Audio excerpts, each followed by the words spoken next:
সিরাজগঞ্জের সদানন্দপুর স্টেশনে silk city express ট্রেনের বগি লাইনচ্যুত। ঢাকার সাথে উত্তরাঞ্চলে ট্রেন চলাচল বন্ধ।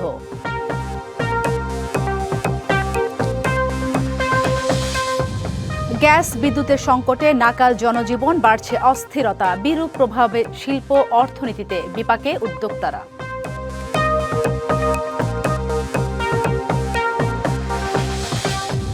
বাগেরহাটের কচুয়ায় একই পরিবারের ৩ জনের মরদেহ উদ্ধার, সবার মাথায় আঘাতের চিহ্ন।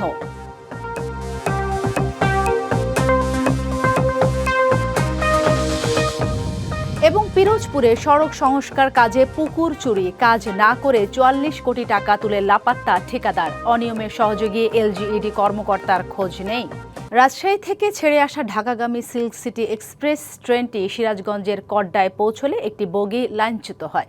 এতে উত্তর ও দক্ষিণ অঞ্চল থেকে ঢাকাগামী সকল ট্রেন চলাচল বন্ধ রয়েছে, তবে কোনো হতাহতের ঘটনা ঘটেনি জানিয়েছে রেলওয়ে পুলিশ। উদ্ধারকারী ট্রেন ঘটনাস্থলে পৌঁছেছে জানিয়েছে স্টেশন কর্তৃপক্ষ। এদিকে দুর্ঘটনা তদন্তে ৫ সদস্যের কমিটি গঠন করেছে পশ্চিমাঞ্চল রেলওয়ে কর্তৃপক্ষ। মঙ্গলবার সকালে রাজশাহী থেকে ছেড়ে আসে আন্তনগর সিল্ক সিটি এক্সপ্রেস ট্রেনটি যমুনা সেতুর পূর্ব পাশে সিরাজগঞ্জের কড্ডায় পৌঁছালে এর একটি বগি লাইনচ্যুত হয়। এতে বন্ধ হয়ে যায় উত্তরবঙ্গের সাথে ঢাকার রেল যোগাযোগ। যাত্রীরা জানান, জামতল স্টেশন ছেড়ে যাওয়ার পর থেকেই তারা ট্রেনের নিচ থেকে শব্দ পাচ্ছিলেন। শহীদ এম মনসুর আলী স্টেশনে পৌঁছানোর আগেই একটি বগির এক্সেল রেল লাইনের ওপর ভেঙে পড়ে। এই ৬ নম্বর বগিটা আপনার একটা বিকট শব্দ হলো, শব্দ হয়ে কেঁপে উঠলো এবং ট্রেনটা মনে হচ্ছিল যে দেবে গেছে, লাইনের সাথে বসে যাচ্ছে। প্রচুর ভাইব্রেশন করে, ভূমিকম্প হলে যেরকম হয় সেরকমটা। দুর্ঘটনায় আতঙ্কিত হয়ে পড়েন যাত্রীরা, তবে ট্রেন থেকে সবাই নিরাপদে নেমে গেছেন। আমরা কি করবো এটা বুঝতে পারতেছি না, আমার মতো ছেলে মানুষ নেই সাথে। লাইনচ্যুত বগিটি উদ্ধার এবং রেল যোগাযোগ সচলে কাজ চলছে। এছাড়া উদ্ধার অভিযান শেষ হওয়ার পর ধাপে ধাপে ট্রেন চলাচল স্বাভাবিক হবে জানান সংশ্লিষ্টরা।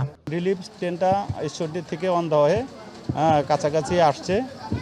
রিলিফ ট্রেনটা আসার পরে আপনার এই লাইনচ্যুত বগিটি এখান থেকে স্থানান্তর করা হবে। ধারণা করা যাচ্ছে খুব বেশি সময় লাগবে না, অতি দ্রুত সময়ের ভিতরেই আমাদের লাইন সচল হবে এবং উদ্ধারকারী টিম এসে উদ্ধার কার্যক্রম শেষ করতে পারবে। দুর্ঘটনার পর যমুনা সেতুর দুই পাশে আটকা পড়েছে একাধিক ট্রেন। এদিকে পশ্চিমাঞ্চল রেলওয়ের পক্ষ থেকে ৫ সদস্যের তদন্ত কমিটি গঠন করে ২৪ ঘন্টার মধ্যে প্রতিবেদন দিতে বলা হয়েছে। খালিদ হৃদয়, ডিবিসি নিউজ, সিরাজগঞ্জ। এ নিয়ে আরও জানাতে যুক্ত হচ্ছেন সহকর্মী খালিদ হৃদয়। সরাসরি যাচ্ছি তার কাছে। খালিদ, জানতে চাই সিল্ক সিটি এক্সপ্রেস ট্রেনের বগি কিভাবে লাইনচ্যুত হলো সেই বিষয়ে তথ্য পেয়েছেন কিনা, আর একটি জানাবেন উদ্ধার অভিযান আরও কতক্ষণ চলতে পারে সেই বিষয়ে কি তথ্য আছে আপনার কাছে?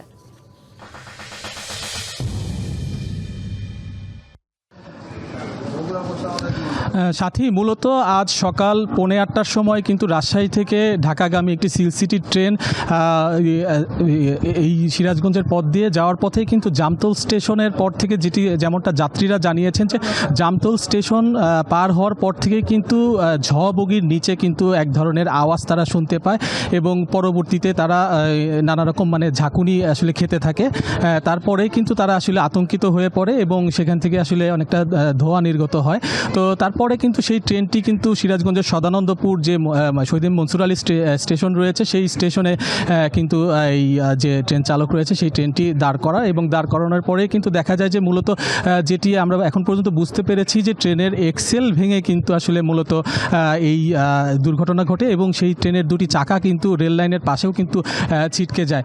তো এখন পর্যন্ত এই ঘটনায় কিন্তু কোনো হতাহতের ঘটনা ঘটেনি, যাত্রীরা নিরাপদে আসলে ট্রেন থেকে নামতে সক্ষম হয়েছে।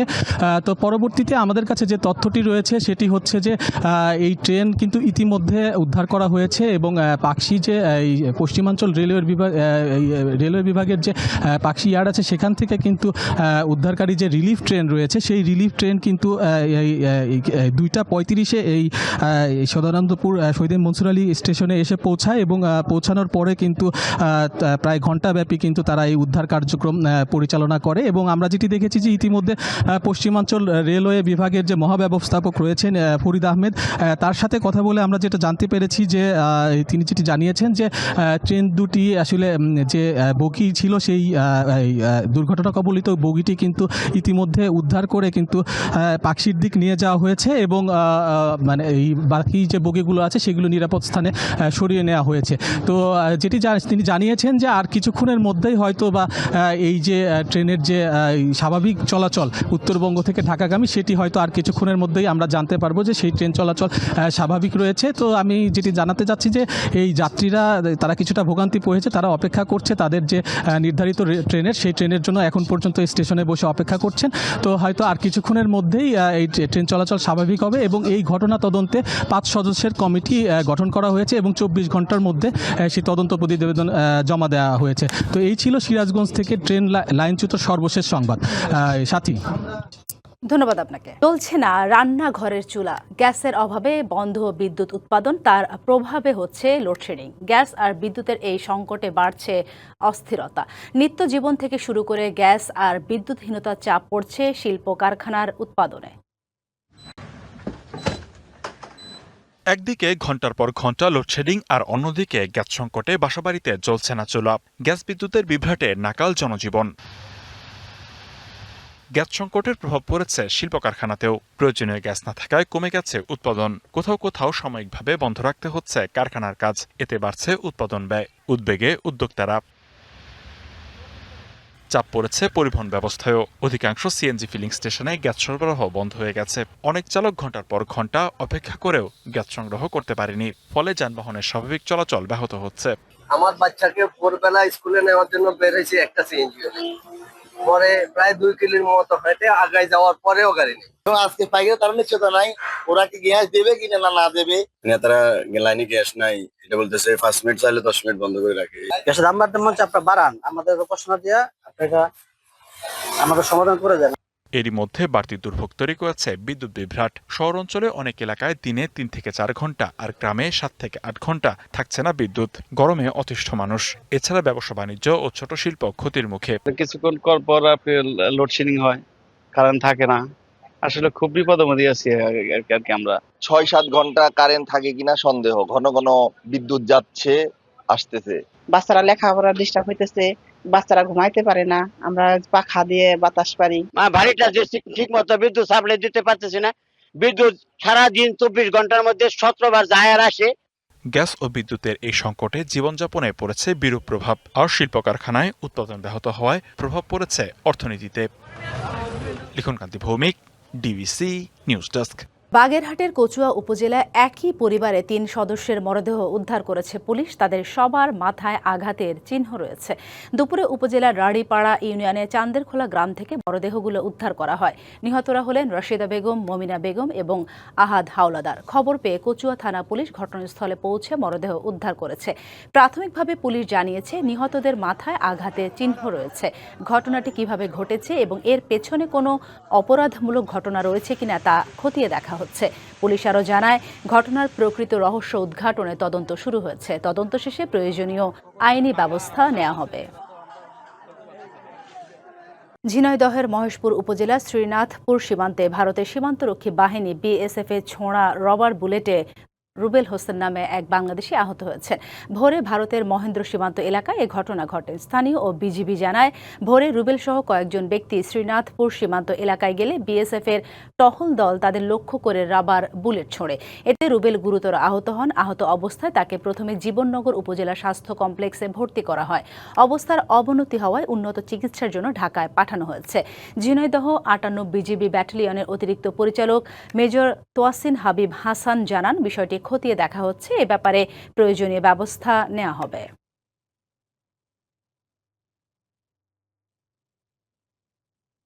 সাতক্ষীরা শহরের বেসরকারি ব্লিস হাসপাতালে লাগা আগুন নিয়ন্ত্রণে এনেছে ফায়ার সার্ভিস। হাসপাতালে বিভিন্ন তলায় অবস্থান করা রোগীদের নিরাপদ স্থানে সরিয়ে নেওয়া হয়। একই সঙ্গে ভবনের ভেতরে আটকে পড়া সবাইকে উদ্ধার করা হয়েছে। দুপুরে হাসপাতালের নিচতলায় অবস্থিত অক্সিজেন সিলিন্ডার সংরক্ষণাগার এলাকায় আগুনের সূত্রপাত হয়। অল্প সময়ের মধ্যে ভবনের বিভিন্ন তলায় ধোঁয়া ছড়িয়ে পড়লে রোগী, তাদের স্বজন এবং হাসপাতালের চিকিৎসক, কর্মকর্তা, কর্মচারীদের মধ্যে আতঙ্ক দেখা দেয়। খবর পেয়ে ফায়ার সার্ভিসের সদস্যরা দ্রুত ঘটনাস্থলে পৌঁছে আগুন নেভানোর কাজ শুরু করেন। কী কারণে আগুনের সূত্রপাত এবং এতে কী পরিমাণ ক্ষয়ক্ষতি হয়েছে তা তদন্ত করে দেখা হচ্ছে।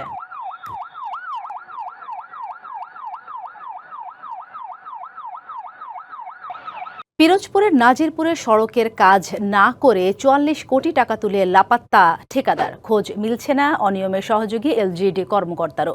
নাজিরপুর বৈঠাকাটা সড়কের সংস্কার কাজে হয়েছে এমন পুকুর চুরি। এতে ভোগান্তিতে পড়েছেন হাজার হাজার বাসিন্দা। কোথাও কার্পেটিং উঠে গেছে, কোথাও আবার তৈরি হয়েছে বড় বড় গর্ত। যানবাহন চলে হেলে দুলে, ভোগান্তি হাঁটা চলাতেও। পিরোজপুরের নাজিরপুর উপজেলার নাজিরপুর বৈঠাকাটা সড়কের চিত্র এটি। যদিও ২০২৩ সালেই সড়কটি সংস্কারে ভান্ডারিয়া উপজেলার তৎকালীন চেয়ারম্যান মেরাজুল ইসলামের ঠিকাদারি প্রতিষ্ঠান মেসার্স ইফতি ইটিসিএলকে নিয়োগ দেওয়া হয়। ২০২৪ সালের জুনে প্রকল্প শেষ হওয়ার কথা ছিল। কাজ না করেই দলীয় প্রভাব খাটিয়ে প্রকল্পের ৪৪ কোটি টাকা পুরোটাই তুলে নেয় ঠিকাদারি প্রতিষ্ঠানটি। ২০২৪ সালে সরকার পরিবর্তনের পর থেকেই লাপাত্তা ঠিকাদারি প্রতিষ্ঠান ও অনিয়মে সহযোগী এলজিইডির কর্মকর্তারা। এই বাজেটে কোনো কাজই হয় নাই। ভাঙা রাস্তায় প্রায় ৩৪ কোটি টাকা খাইয়ে ফেলাইছে। একবার গেলে আর ফিরে এবার আর চলাচলতি করা যায় না, কষ্ট হয় খুব। রাস্তার ধুলায় প্রতিটি মানুষের আমাদের হাঁপানি এসে গেছে। অর্ধেক রাস্তা বয়ে যাইতে রুগী মারা যাইবে এই রাস্তা দিয়ে। এখানে রাস্তা থেকে চলাফেরা করতে খুব অসুবিধা হয়। এ অবস্থায় সড়কটি সংস্কারে পুনরায় দরপত্র আহ্বানের প্রক্রিয়া চলছে বলে জানালেন এলজিইডির উপজেলা প্রকৌশলী। রিটেন্ডারে একটা প্রস্তুতি নিয়ে যাচ্ছে, কারণ যাদের লাইসেন্সে কাজ, তাদের লাইসেন্সে তারা কাজ করতে চেয়েছে কিন্তু ওরা করতেছে না। তিনজন এমপি আমাদের সাথে বসছিলেন, বসে তারা একটা সিদ্ধান্ত নিয়েছে। পাশাপাশি অনিয়মে জড়িতদের বিচারের প্রক্রিয়াও চলমান বলে জানালেন তিনি। DBC news desk. টাঙ্গাইলে অনুমোদনহীন ৩টি ক্লিনিক সিলগালা এবং একটি হাসপাতালকে ১,৫৫,০০০ টাকা জরিমানা করেছে ভ্রাম্যমাণ আদালত। দুপুরে টাঙ্গাইল পৌর শহরে বিভিন্ন বেসরকারি ক্লিনিক ও হাসপাতালে এই অভিযান পরিচালনা করা হয়। অভিযানে বৈধ অনুমোদন না থাকায় সিটি হাসপাতাল, টাঙ্গাইল ক্লিনিক অ্যান্ড টিচার্স হাসপাতাল এবং মক্কা মদিনা চক্ষু হাসপাতাল সিলগালা করা হয়।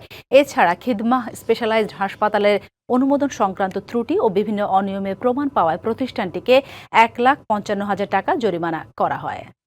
নারায়ণগঞ্জে পরকীয়া সন্দেহে স্ত্রী ফাতেমা আক্তার রেখাকে হত্যা মামলায় স্বামী মুক্তার আলীকে মৃত্যুদণ্ডের আদেশ দিয়েছে অতিরিক্ত জেলা ও দায়রা জজ চতুর্থ আদালত।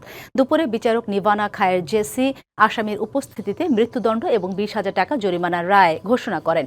আদালত পুলিশের পরিদর্শক আব্দুস সামাদ জানান, ২০২২ সালে পরকীয়া সন্দেহে স্বামী মুক্তার আলী ঝগড়ার এক পর্যায়ে স্ত্রী রেখাকে ছুরিকাঘাতে হত্যা করে। এই ঘটনায় নিহতের মা বাদী হয়ে হত্যা মামলা করলে পুলিশ মুক্তারকে গ্রেপ্তার করে। পরে আদালতে ১৬৪ ধারায় হত্যার দায় স্বীকার করে জবানবন্দি দেন তিনি। মামলায় ১৩ জন সাক্ষীর সাক্ষ্য গ্রহণ শেষে আদালত মৃত্যুদণ্ডের রায় ঘোষণা করে। জুলাই গণ অভ্যুত্থানে শহীদ ও আহতদের স্মরণে পটুয়াখালী বিজ্ঞান ও প্রযুক্তি বিশ্ববিদ্যালয়ে দোয়া ও মাহফিল ও আলোচনা সভা হয়েছে।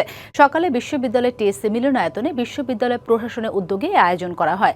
আলোচনা সভায় বক্তারা জুলাই গণ অভ্যুত্থানে শহীদদের আত্মত্যাগের কথা শ্রদ্ধার সঙ্গে স্মরণ এবং আহতদের দ্রুত সুস্থতা কামনা করেন। একই সঙ্গে গণতন্ত্র, ন্যায় বিচার ও মানবিক মূল্যবোধ প্রতিষ্ঠায় শহীদদের আত্মত্যাগ থেকে শিক্ষা নেওয়ার আহ্বান জানান। ভোলা স্বৈরাচার মুক্ত দিবস উপলক্ষে আনন্দ মিছিল ও সংক্ষিপ্ত সমাবেশ করেছে ভোলার সর্বস্তরে ঐক্যবদ্ধ ছাত্র জনতা। সকালে সরকারি উচ্চ বিদ্যালয় মাঠ সংলগ্ন ইলিশ ফোয়ারা চত্বর থেকে মিছিল শুরু হয়। ভোলার সর্বস্তরে ঐক্যবদ্ধ ছাত্র জনতা ব্যানারে আয়োজিত কর্মসূচিতে বিভিন্ন শ্রেণী পেশা মানুষ অংশ নেন। পরে সমাবেশে বক্তারা বলেন, ২০২৪ সালে গণ অভ্যুত্থানে ভোলা ছাত্র জনতার ভূমিকা ছিল গুরুত্বপূর্ণ। ২০২৪ সালে ৪ আগস্ট ভোলায় ছাত্র জনতার বিক্ষোভের মুখে তৎকালীন কার্যক্রম নিষিদ্ধ আওয়ামী লীগ ও প্রশাসন স্থবির হয়ে পড়ে। ওই দিনের পর থেকে ভোলা কার্যত ছাত্র জনতার নিয়ন্ত্রণে চলে যায়। ডিবিসি সারা বাংলায় ছিল এখনকার মতো। ডিবিসি নিউজের সংবাদগুলো পড়তে ভিজিট করুন dbcnews.tv আর ভিজিট করুন ডিবিসির ফেসবুক পেজ এবং ইউটিউব চ্যানেল ডিবিসির সঙ্গে থাকুন।